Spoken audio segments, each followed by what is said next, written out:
बहुत पुरानी बात है। धारा नगरी में गंधर्वसेन नाम का एक राजा राज करते थे। उसके 4 रानियां थीं। उनके 6 लड़के थे जो सबके सब बड़े ही चतुर और बलवान थे। संयोग से एक दिन राजा की मृत्यु हो गई और उनकी जगह उनका बड़ा बेटा शंख गद्दी पर बैठा। उसने कुछ दिन राज किया, लेकिन छोटे भाई विक्रम ने उसे मार डाला और स्वयं राजा बन बैठा। उसका राज्य दिनोंदिन बढ़ता गया और वह सारे जम्बूद्वीप का राजा बन बैठा। एक दिन उसके मन में आया कि उसे घूमकर सैर करनी चाहिए और जिन देशों के नाम उसने सुने हैं उन्हें देखना चाहिए। सो वह गद्दी अपने छोटे भाई भर्तृहरि को सौंपकर योगी बनकर राज्य से निकल पड़ा। उस नगर में एक ब्राह्मण तपस्या करता था। एक दिन देवता ने प्रसन्न होकर उसे एक फल दिया और कहा कि इसे जो भी खाएगा वह अमर हो जाएगा। ब्राह्मण ने वह फल लाकर अपनी पत्नी को दिया और देवता की बात भी बता दी। ब्राह्मणी बोली, हम अमर होकर क्या करेंगे? हमेशा भीख मांगते रहेंगे। इससे तो मरना ही अच्छा है। तुम इस फल को ले जाकर राजा को दे आओ और बदले में कुछ धन ले आओ। यह सुनकर ब्राह्मण फल लेकर राजा भर्तृहरि के पास गया और सारा हाल कह सुनाया। भर्तृहरि ने फल ले लिया और ब्राह्मण को 1 लाख रुपए देकर विदा कर दिया। भर्तृहरि अपनी एक रानी को बहुत चाहता था। उसने महल में जाकर वह फल उसी को दे दिया। रानी की मित्रता शहर कोतवाल से थी। उसने वह फल कोतवाल को दे दिया। कोतवाल एक वेश्या के पास जाया करता था। वह उस फल को उस वेश्या को दे आया। वेश्या ने सोचा कि यह फल तो राजा को खाना चाहिए। वह उसे लेकर राजा भर्तृहरि के पास गई और उसे दे दिया। भर्तृहरि ने उसे बहुत सा धन दिया, लेकिन जब उसने फल को अच्छी तरह से देखा तो पहचान लिया। उसे बड़ी चोट लगी, पर उसने किसी से कुछ कहा नहीं। उसने महल में जाकर रानी से पूछा कि तुमने उस फल का क्या किया?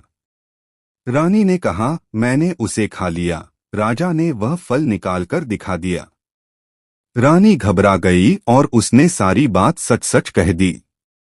भर्तृहरि ने पता लगाया तो उसे पूरी बात ठीक ठीक मालूम हो गई।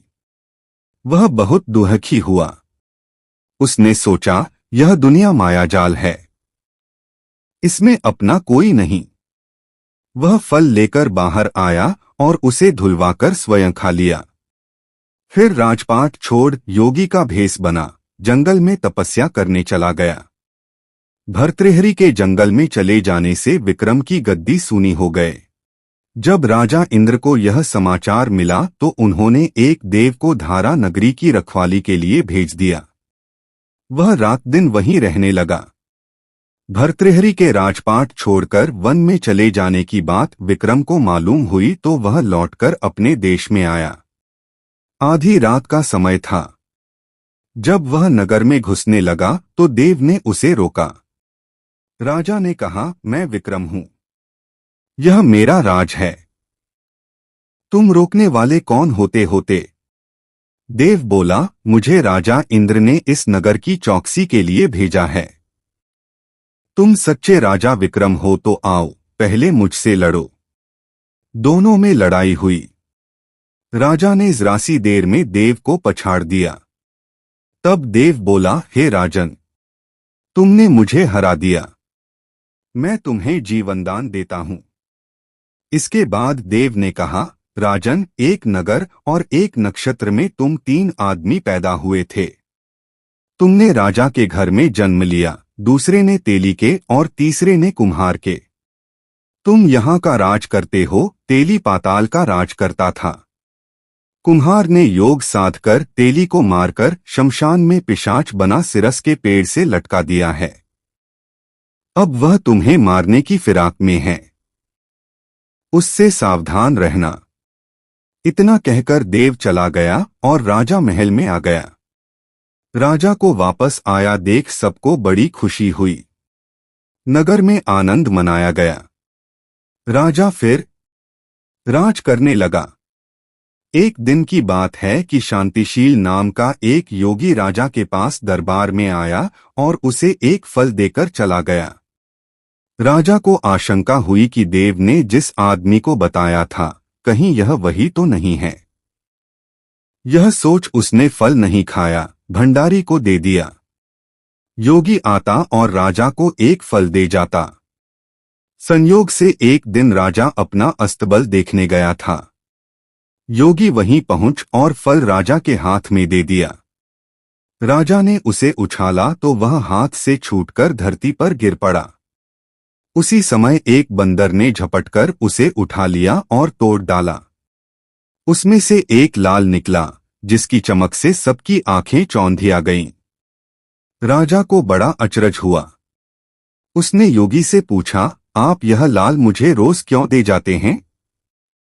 योगी ने जवाब दिया, महाराज, राजा, गुरु, ज्योतिषी, वैद्य और बेटी, इनके घर कभी खाली हाथ नहीं जाना चाहिए। राजा ने भंडारी को बुलाकर पीछे के सब फल मंगवाए। तुड़वाने पर सब में से एक एक लाल निकला। इतने लाल देखकर राजा को बड़ा हर्ष हुआ। उसने जौहरी को बुलवाकर उनका मूल्य पूछा। जौहरी बोला, ये लाल इतने कीमती हैं कि इनका मोल करोड़ों रुपयों में भी नहीं आंका जा सकता। एक एक लाल एक एक राज्य के बराबर है। यह सुनकर राजा योगी का हाथ पकड़कर गद्दी पर ले गया। बोला, योगीराज, आप सुनी हुई बुरी बातें दूसरों के सामने नहीं कही जाती। राजा उसे अकेले में ले गया। वहां जाकर योगी ने कहा, महाराज, बात यह है कि गोदावरी नदी के किनारे मसान में मैं एक मंत्र सिद्ध कर रहा हूं। उसके सिद्ध हो जाने पर मेरा मनोरथ पूरा हो जाएगा। तुम एक रात मेरे पास रहोगे तो मंत्र सिद्ध हो जाएगा। एक दिन रात को हथियार बांधकर तुम अकेले मेरे पास आ जाना। राजा ने कहा, अच्छी बात है। इसके उपरांत योगी दिन और समय बताकर अपने मठ में चला गया। वह दिन आने पर राजा अकेला वहां पहुंचा। योगी ने उसे अपने पास बिठा लिया। थोड़ी देर बैठकर राजा ने पूछा, महाराज, मेरे लिए क्या आज्ञा है? योगी ने कहा, राजन, यहां से दक्षिण दिशा में 2 कोस की दूरी पर मसान में एक सिरस के पेड़ पर एक मुर्दा लटका है। उसे मेरे पास ले आओ, तब तक मैं यहां पूजा करता हूं। यह सुनकर राजा वहां से चल दिया। बड़ी भयंकर रात थी। चारों ओर अंधेरा फैला था। पानी बरस रहा था। भूत प्रेत आदमियों को मार रहे हैं। राजा बेधड़क चलता गया और सिरस के पेड़ के पास पहुंच गया। पेड़ जड़ से फुनगी तक आग से दहक रहा था। राजा ने सोचा, कौन हो, यह वही योगी है जिसकी बात देव ने बताई थी। पेड़ पर रस्सी से बंधा मुर्दा लटक रहा था। राजा पेड़ पर चढ़ गया और तलवार से रस्सी काट दी। मुर्दा नीचे गिर पड़ा और दहाड़ मार मार कर रोने लगा। राजा ने नीचे आकर पूछा, तू कौन है? राजा का इतना कहना था कि वह मुर्दा खिलखिकर हंस पड़ा। राजा को बड़ा अचरज हुआ। तभी वह मुर्दा फिर पेड़ पर जा लटका। राजा फिर चढ़कर ऊपर गया और रस्सी काट मुर्दे का बगल में दबा नीचे आया। बोला, बता, तू कौन है? मुर्दा चुप रहा।